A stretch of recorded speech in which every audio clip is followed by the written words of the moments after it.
Good evening. Good evening.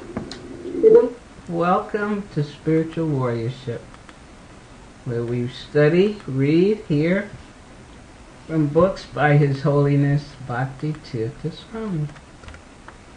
And we are presently in Spiritual Warrior 5, Chapter 5, entitled The Need for Constant Mindfulness. I don't know how many of you were with us since we started this chapter, which hasn't been too long, but I'm hoping you've heard something that'll encourage you in your everyday life. I tell you,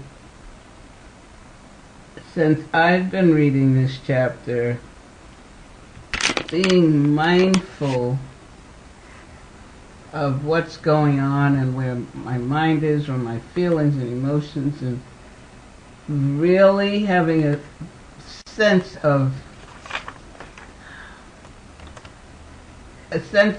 use the word connectedness to Krishna Supreme. And as he's explained, it's been an interesting week of functioning. Not one for fancy words, but I'm sorry about that. I hope you all have had some experience. And for those of you in what I call the silent majority who do not go into the chat book or chat room, it's okay, I can understand that. I kind of shy away from chat rooms myself.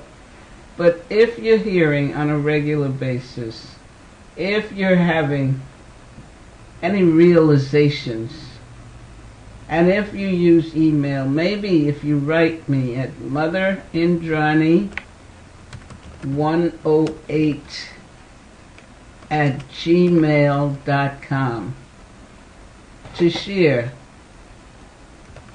any realizations or experiences, because if you put this into practice, my dear, you will see a difference. And that's what this is all about. And that's why the sharing of these works.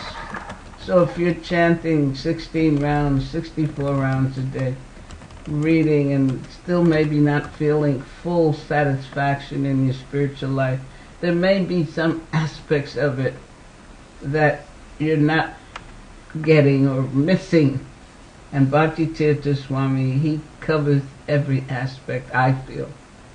So, with that, let us go, because I want to cover quite a bit, and we're going to be reading from one of his beggar meditations.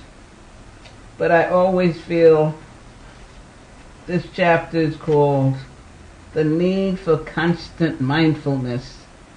And he opened us up to that concept to go into with this Bhagavad Gita verse, remember, 6:26, which states, "From wherever the mind wanders, due to its flickering and unsteady nature, one must certainly withdraw it and bring it back under the control of the self." And that's being mindful of when that mind drifts off into something you don't want to be involved in or remember or go back to. And you have to really bring it back, but you have to bring it back to something of a higher taste. That's why in chanting, it's when the mind wanders, bring it back to the holy name. Bhakti Tirtha Swami tells us that mindfulness means, oh wait, there's a phrase here that I cannot not repeat. Let me do this. The practice of mindfulness. Practice, you hear that word? You have to practice. Practice makes perfect, doesn't it? So the practice of mindfulness enables us to perceive the essence of all things. Every entity and element has its dharma or essential nature. But the ultimate essence of everything is the Supreme Personality of Godhead. The ultimate essence of everything is the Supreme Personality of God. Now, furthermore, the Godhead is so mystically creative, cleverly subtle, and extraordinarily diverse, that recognizing and honoring Him at every moment requires great mindfulness. Mindfulness at every moment. So in other words, mindfulness means to constantly see God, Krishna, in everything at all times. It's like saying, class repeat. What does mindfulness mean according to this wonderful personality, Bhakti Tirtha Swami? It means to constantly see God, Krishna, in everything at all times. It involves the recognition of God's right to be what He wants, when He wants, and interact with me as He likes. Okay?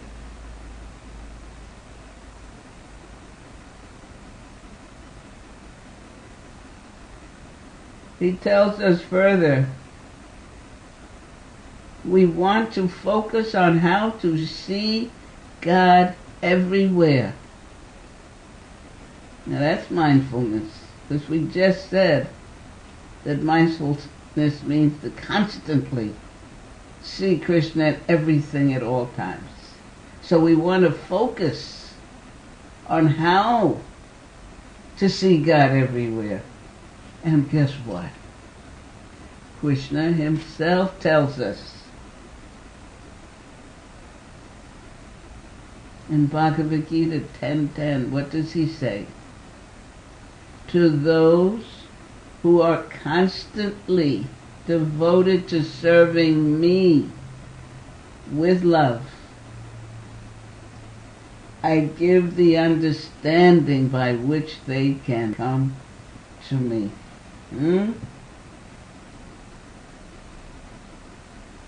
And then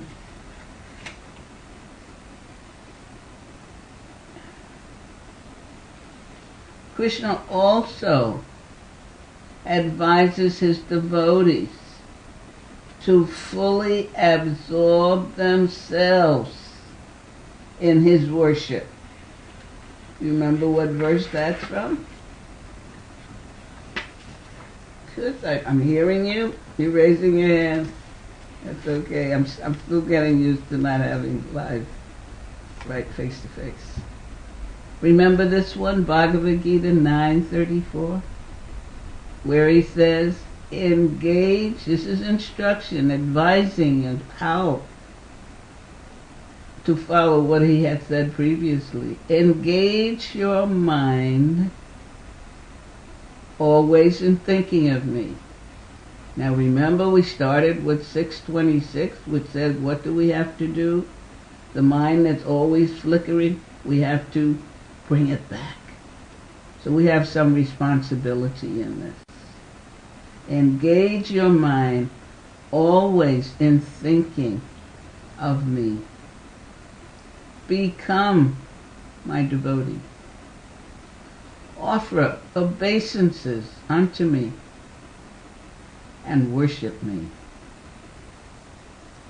Being completely absorbed in me, surely you will come to me. Isn't that a wonderful promise? If you just follow. Okay, we want to go on and get to tonight's work, but I always find, here's one more thing we went through, if you can remember. We want to develop continual mindfulness so that we can experience and interact more with God at every moment. When we develop proper mindfulness, even our external circumstances will no longer matter, because we will have dovetailed our consciousness with God and developed cognizance of Him, even at work, at home, or on the streets. You know, based on this chapter, reading and trying to remember and practice it myself, one thing I noticed, I don't know, prayerfully it'll last if I continue to practice being mindfulness, is even with reading the headlines on the computer news, because I don't watch TV, I don't get the newspaper delivered, and I'm not out to stop at the store and pick up the newspaper, you know. So the only way I get news is through the news on the computer.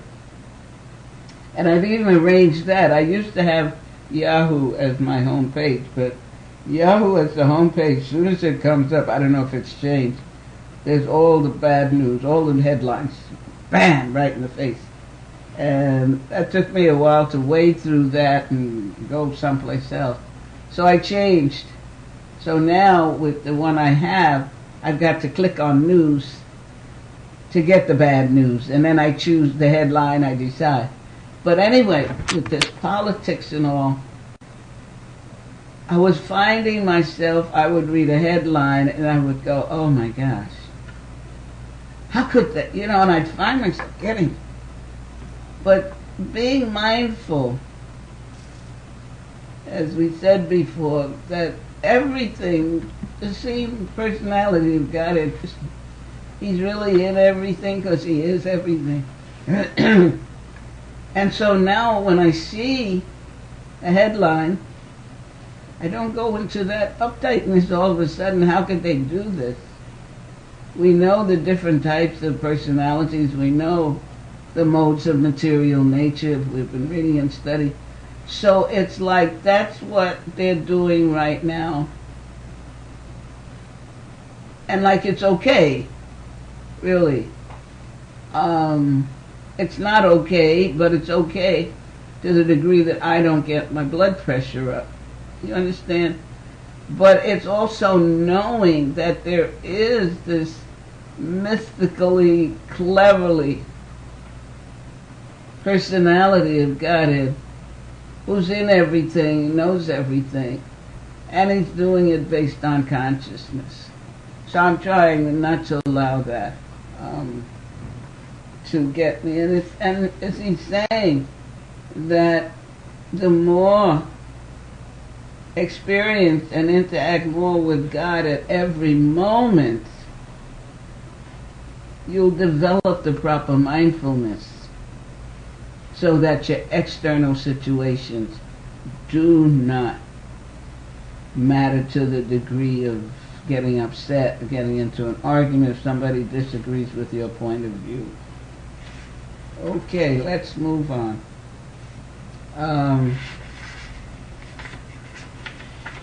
Okay, we did that. Krishna gives us so many opportunities to remember him. When we function with a mindful consciousness during our daily duties at home or at work, which may seem quite tedious and unfulfilling, such duties can take on a whole different perspective because we see them in relationship to some aspect of the Creator. Okay? Okay, now let's go on. Where are we for today? Okay, we started out by reading two, I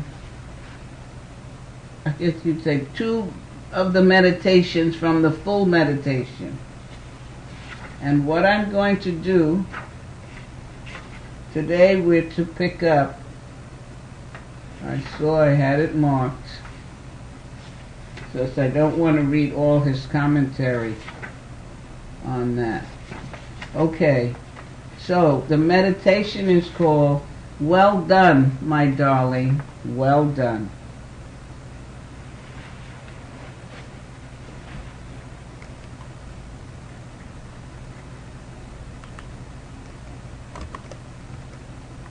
Okay, I'll read what we read last week and then we'll go into his commentary for the new one, okay?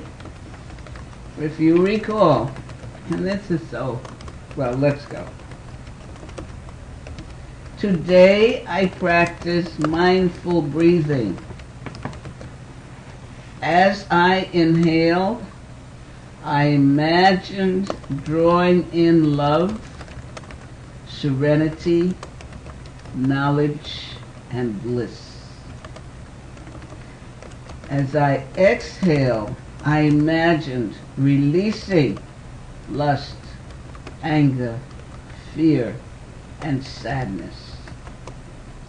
When I entered the temple, I looked up at your picture. I saw you smile and say, Well done, my darling, well done. Today, when I went out, I practiced mindful walking. I walked for hours. I passed many people and saw many things. I sometimes had to avoid the danger of cars, dogs, and obstacles on the road. Nevertheless, I felt that the sun was shining to infuse my body with dynamic energy. What do you feel when you're out walking? You just go for a walk sometimes? Think about it. Are you being mindful? And the birds were chirping just to cheer me on and encourage me toward my destination. Later on, when I returned to the temple, I looked at your picture and saw you smile at me and say, Well done, my darling, well done. This is where we haven't read yet. This is the new now. We're still continuing with this meditation from the beggar by His Holiness Bhakti Tirtha Swami. Which one? Which beggar? Beggar 1, I hope. I'm not quite sure. Beggar 2. Beggar 2, entitled, Well Done, My Darling, Well Done. That's the meditation. Today, I practiced mindful talking. I was extremely careful not to say anything to offend anyone.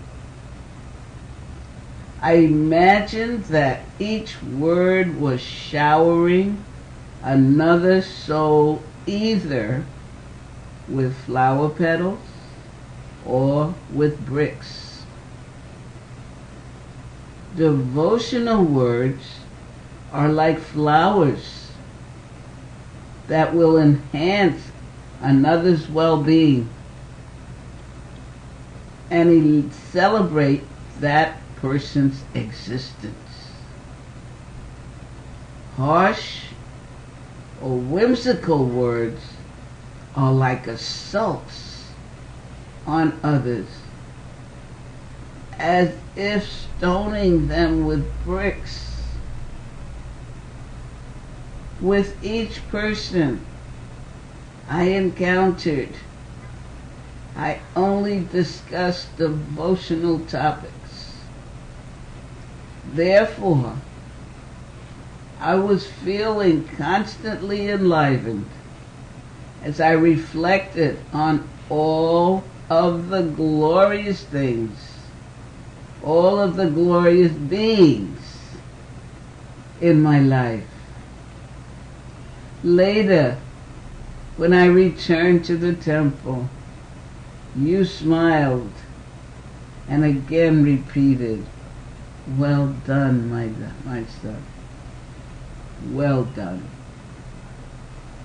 Now the author continues, we all talk so much, but sometimes it simply turns into excessive speech and we lose sense of meaning in our lives.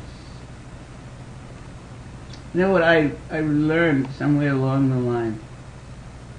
It's okay to be quiet. You don't have to always be talking. Now, of course, you got to watch that mind again. Is it seeing the people or environment as seeing God in everything and everywhere?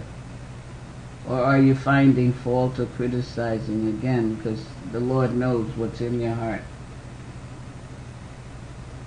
Distracting conversations and gossip will then lead into superfluous actions. Superfluous. Superfluous. Superfluous. Yeah. Fluous. That's it. Thank you. My technician is getting on my grammar here. Sometimes we encounter people who do try to speak cautiously, and sometimes we find others who simply want to bombard us with unnecessary conversation. We can find ways to elevate our discussion so that they do not drain our consciousness.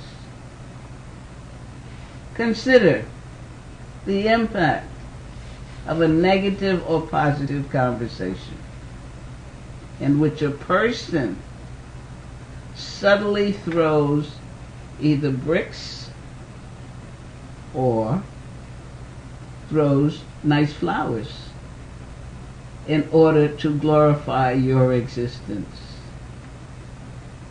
A person's harsh and whimsical words are like painful bricks which cause wounds and unhealthy anxieties. And this is how you look at yourself when you're talking to someone. As we speak, the author tells us we should have that kind of mindfulness. Speaking sweetly, righteously, straightforwardly, and compassionately actually glorifies and celebrates the existence of another person. On the other hand, when we speak harshly or allow others to speak harshly to us, we involve ourselves in a battle. and use those heavy bricks as our weapons. If we care about someone,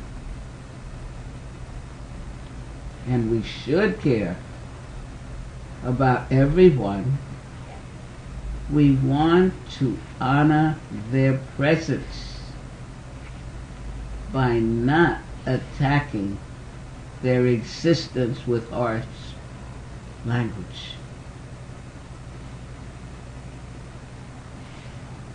We want to have this mindfulness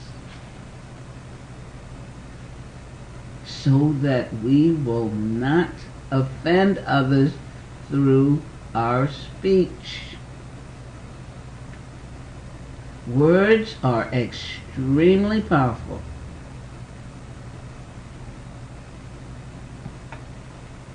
And have such a strong effect on the environment. We can use them as a means to encourage another person or as a weapon of destruction.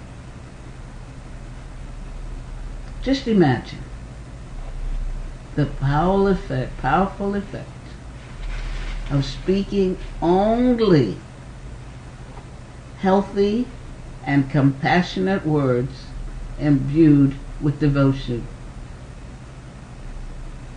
By celebrating and glorifying the existence of others, you will also feel stimulated by all of the wonderful people who you have honored and who are part of your life. Such positive exchanges return back into your own consciousness and help you to be an even greater agent of divinity. Just think of your past day, if you're out there working in school, what have you, of the exchanges you've had with others. Today I practiced hearing, mindful hearing. I reflected on how all conversation is a call to participate in certain activities or to accept certain mindsets. I chose to participate exclusively in devotional activities. And I only wanted to reflect on devotional topics.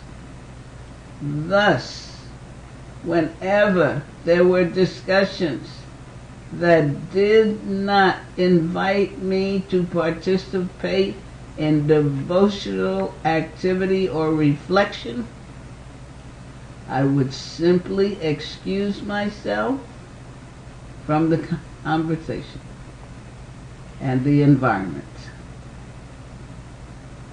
I even went out of my way to seek the association of those who invited me to glorify the gurus, the sadhus, and the divine couple. And I consciously avoided association of those who tried to entice me away from their love and shelter. When I returned to the temple, I noticed your picture smiling as you said, "Well done, my darling, well done." The author goes on in his commentary, as we transition from this mindful absorption, as we transition into this mindful absorption, we can harness the powers of the mind and remain in samadhi at practically every moment. Huh? Possible? What he said, we make a transition into mindful absorption. See that word absorption? You have to absorb yourself in it constantly, and that's the title of the chapter, the need for constant mindfulness.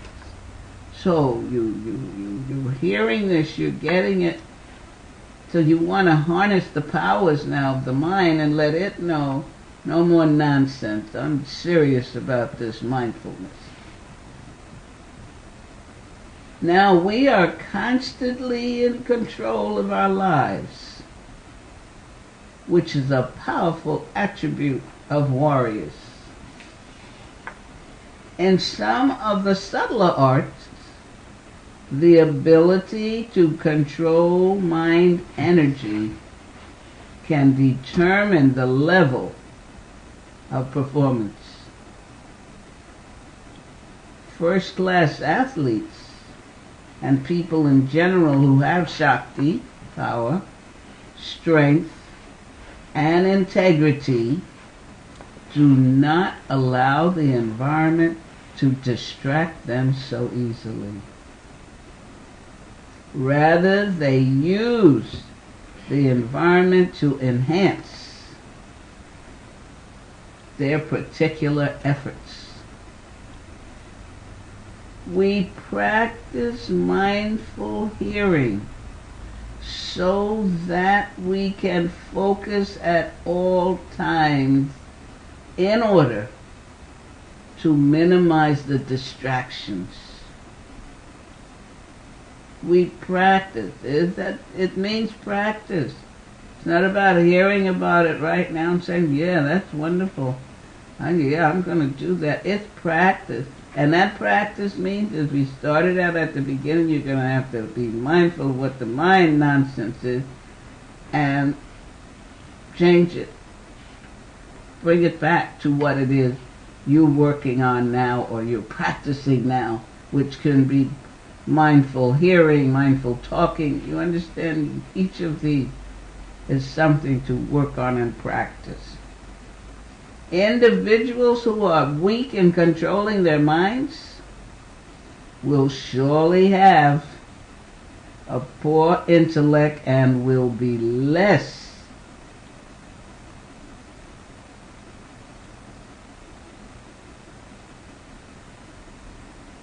Wait, let me repeat that. Individuals who are weak in controlling their minds will surely have a poor intellect and will be slaves of their passions and senses.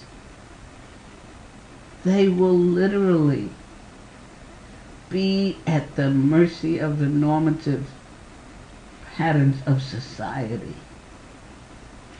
We do not necessarily need sophisticated formulas and rituals, but if we can remain constantly mindful, we will access many deeper experiences and adventures in our lives.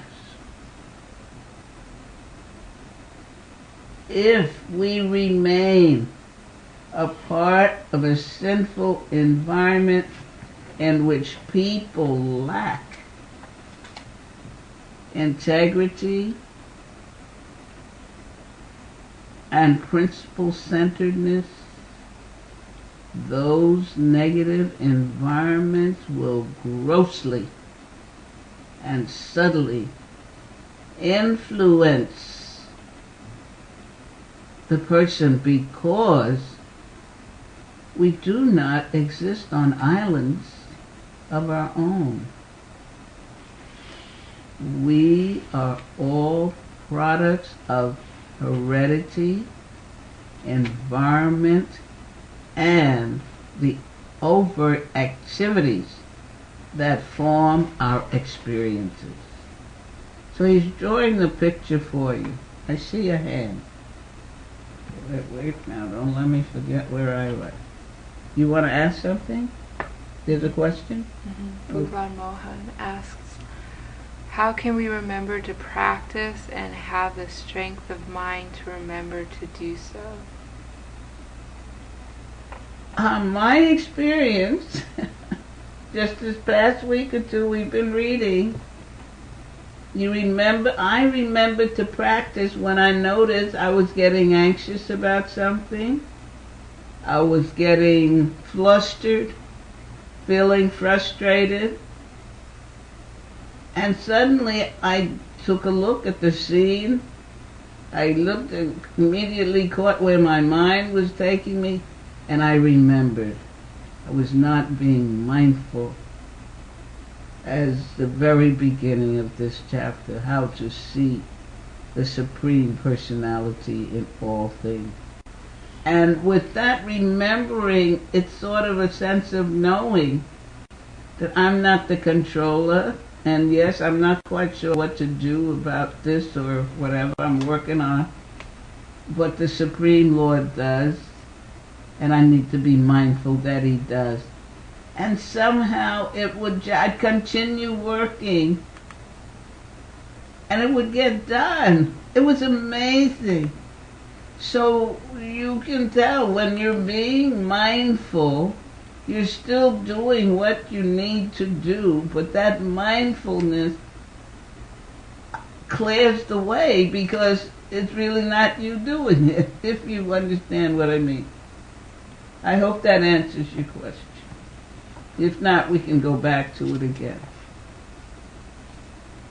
The environment even bombards us with so many subtle influences at any given moment. And this is what happens. You're practicing mindfulness, and I tell you, that's why being mindful and watching that mind and bringing it back will come in. But what do you mean? How can you see Krishna in this? It's 30, it's all what the... No. That's when the mindfulness hooks in and you remember Krishna's advice to you. By hearing blasphemy, gossip, and harsh words, we internalize such language into our consciousness, and these distractions will make it even more difficult to access divinity. Conversation is actually an enticement and is never neutral. Any association involves some giving and receiving.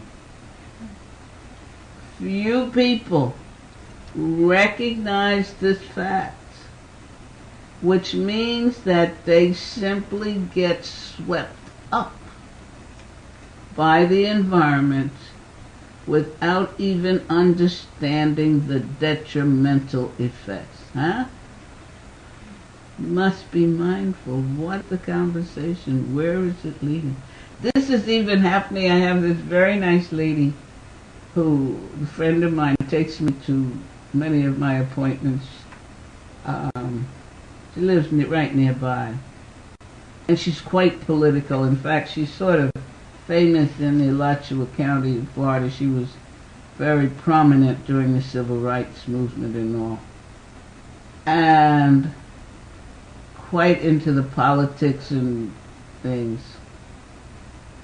So at some point earlier in our relationship, she would start breaking down the politicians and said what, and I used to find myself going, oh, that kind of thing. They did what? And at some point I realized I don't need to get involved in this. And yet, this is her life, you know what I mean.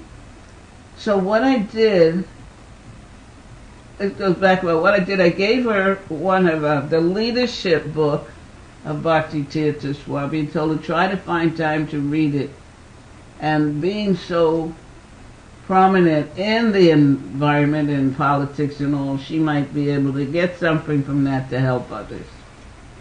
But the point I'm bringing, and my own realization in thinking of this, here recently now, she doesn't come off so vehemently talking about the politicians, because I just stopped talking. And at one point she said, you used to say, okay, that's enough of that. I'm not going to, you don't need to hear any more of that.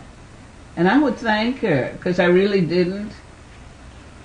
And sometimes just your quietude of being mindful rather than involving in the external conversation can change the mindset. So it works. It's just remembering to be mindful. And then when you have something, the Lord in the heart, seeing you're practicing, He'll reveal to you if there's anything you're to say in that conversation that may take it to a higher level or help that person become more mindful themselves. Yes. There's a question from Bhakta Thomas. What about dealing with our siblings? It's so easy for my brothers and I to push each other's buttons. And Bhuvan Mohan added, yeah, I mean, sure, I remember now sitting here in Mother and Johnny's classes on Friday night and being taught so, but what about when class is over? You take it with you. What do you think I'm talking my voice out? You're hearing. Siblings. They're part of the family. We're all part and parcel of the Supreme Lord. Yes, we're going to have disagreement. But if you recall, we talked about the consequences of harsh words. You can say, leave my things alone when I place it here. Please don't move it. And if you're seeing that brother or sister, again, it depends on your consciousness. He's a part of God. Also, God is in his heart, as he tells us. He's in everybody's heart. And he will guide you. I grew up as an only child, so I didn't have anybody to fight with. And I used to be quite saddened by that. I had 3 children, and they would go at each other, but somehow it never got like outrageous. And somehow what I seemed to do, I didn't consciously, unconsciously, is that God was in that house, and God was in their heart, and in my heart, and he saw what was going on. And he's not happy with this kind of behavior. It was amazing. So they did their little thingy, but it never was an outrageous thing, and somehow knowing that God was there. And then again, children have to apparently go at each other in some way, but not to the degree of hurting each other or using ugly words and harshness. I don't know if that answers your question, but if you reach the higher, if you begin practicing mindfulness and watching your words and hearing, then when they go into the thing, you can recognize it right away, and you're not ready to fight back. You can watch it, or you can speak rather than harshly in a different manner, because they won't know what to do if you're not fighting their fire with more fire. But it might bring about a balance. That just came out. Think on that. If you have more on that, we can talk. Okay? Who was that? Bhakta Thomas. Is he new? I don't recall the name. Are you new, Bhakta Thomas? Welcome. I don't just recall your name. And I'm kind of curious if you are where you're located. I'd like to know, I'm curious, where folks are coming from, location-wise. Okay, so keep listening, and you can put that little bit out on the chat room. How many in the chat room today? 3. 3? Who? Uvan Mohad. Carol and Thomas. Oh, Carol, welcome. Okay, this is some wonderful stuff we're doing. Being mindful. And Thomas is from New York City. Oh, I'm an old New Yorker. And now say it's a wonderful place to visit. Welcome, Thomas. Now, whether the interactions are commercial, social, political, educational, or just between individuals, they are always invitations to participate in some type of an exchange.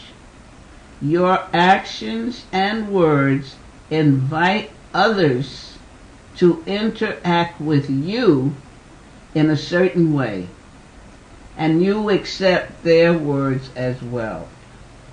And I tell you again, what has happened through the years is I'm studying these words, studying Sastras, studying Srila Prabhupada's books. You do begin to change. Your consciousness starts to change, and you present a different persona. And now as we are studying more and more of knowing who we are as spirit, soul, and who Krishna is, and our relationship with him, you do change. That's what he was saying at the beginning of this.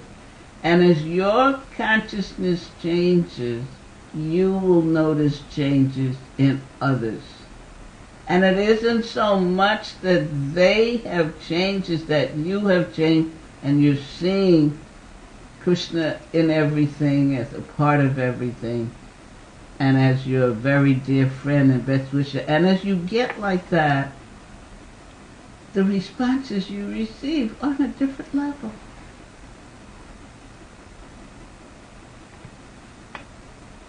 Today at the breakfast table, I practiced mindful eating.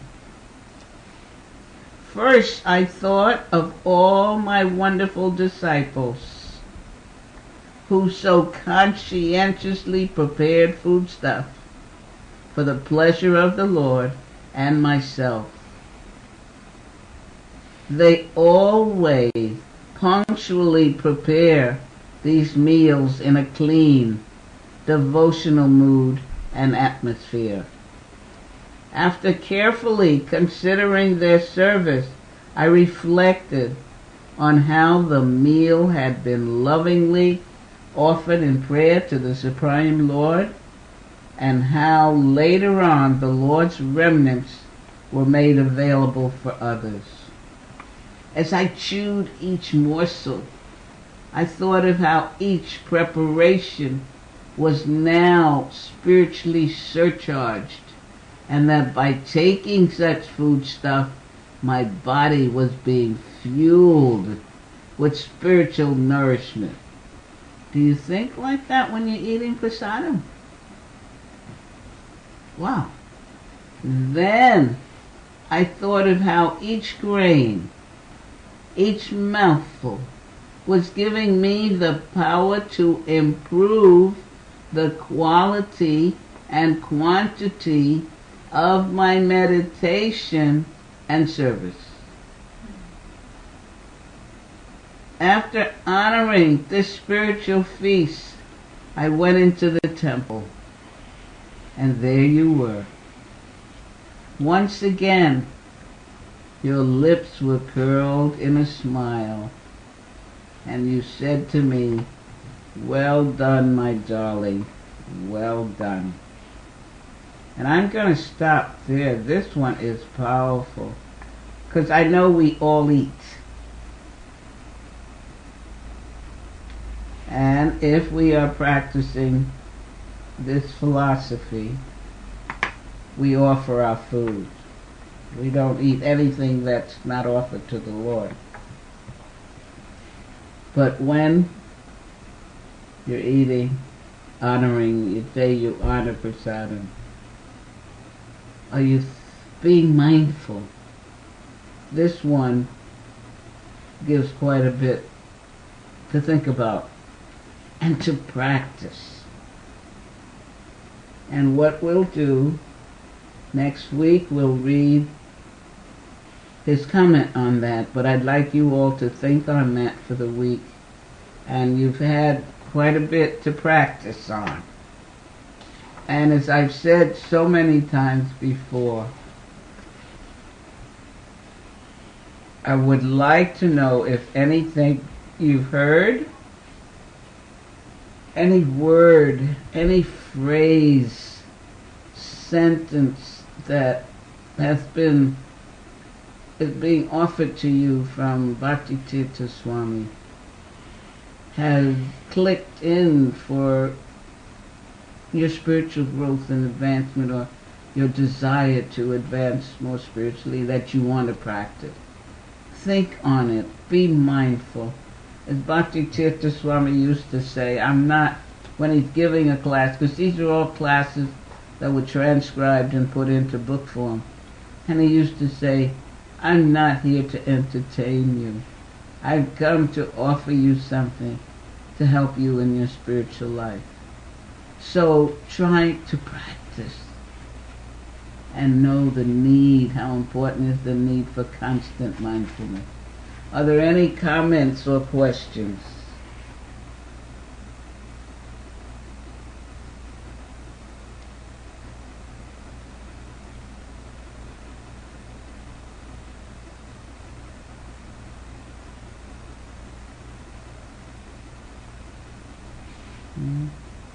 Okay, my darlings. I thank you for coming. I thank you for being here. And as I said, I pray you've gotten something from this to practice. And any realizations you have, as I said, you can write me at my email address, motherindrani108@gmail.com, if you want to share realization that you may not want to do now. You may feel free to do that. And you've got wonderful practice for the week. Practice makes perfect. I thank you for coming. Have a wonderful, blessed week. Hare Krishna.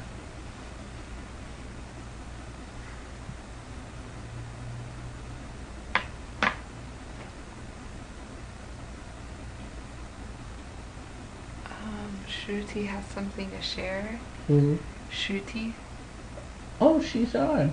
She just came in. What'd she say? Are we still on? Mm-hmm. Okay. Hi, Shruti. Welcome. The New York Public Library and Columbia University Library will soon have their first copies of His Holiness Bhaktitirtha Swami's books. And that was arranged by Murari Gupta and His Holiness Bhakti Vasudev Swami. Oh, where's this again? Which library? New York Public Library and Columbia University Library. All right. Wonderful news. It's always good to get good news. Thank you. Thank you, Shruti. Okay. Thank you, everyone. Hare Krishna.